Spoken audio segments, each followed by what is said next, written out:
रही लगे पैसा तबे राजा जी कही हो।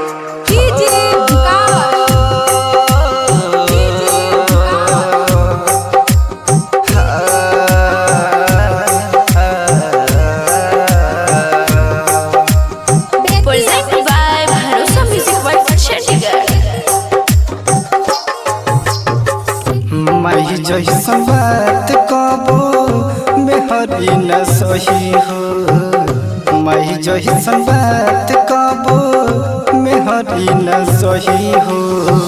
रही लगे पैसा तबे राजा जी कही हो।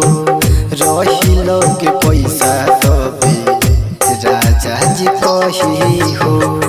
माही जैसन बात कबो मेहरी न सही हो। माही जैसन बात कबो मेहरी न सही हो। रही लगे पैसा तबे राजा जी कही हो। रही लगे पैसा तबे राजा जी कही हो। अरे भैया एक बार जरूर सोची कि माई रउआ के 9 महीना पेट में पल्ली ओ माई के रउआ ठोकर मारतानी एगो अपना मेहरारू खाती ओ माई के दिल पे का गुजरत है भैया सोची। माई के दवाई खातिर पैसा नहीं के खुला। मेहरी के खाए खातिर अब तर सगुला। अब तर सगुला। माई के दवाई खातिर पैसा नहीं के खुला। मेहरी के खाए खातिर अब तर सगुला। खुश नाही रहब बबुआ माई जदि रोई। खुश नाही रहब बबुआ माई जदि रोई। रही लगे पैसा तबे राजा जी कही। रही लगे पैसा तबे राजा जी कही।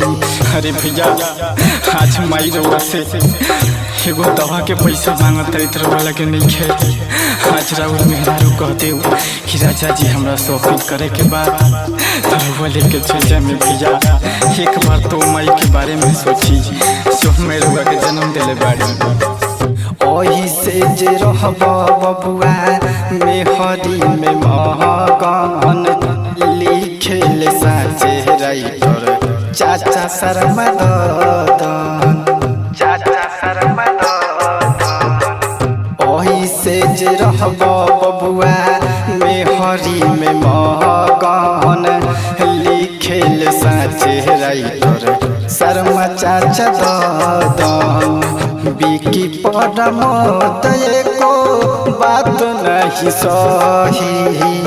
बिकी परमत एको बात नहीं सही।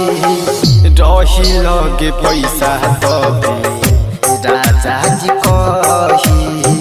रही लगे पैसा तबे राजा जी कही।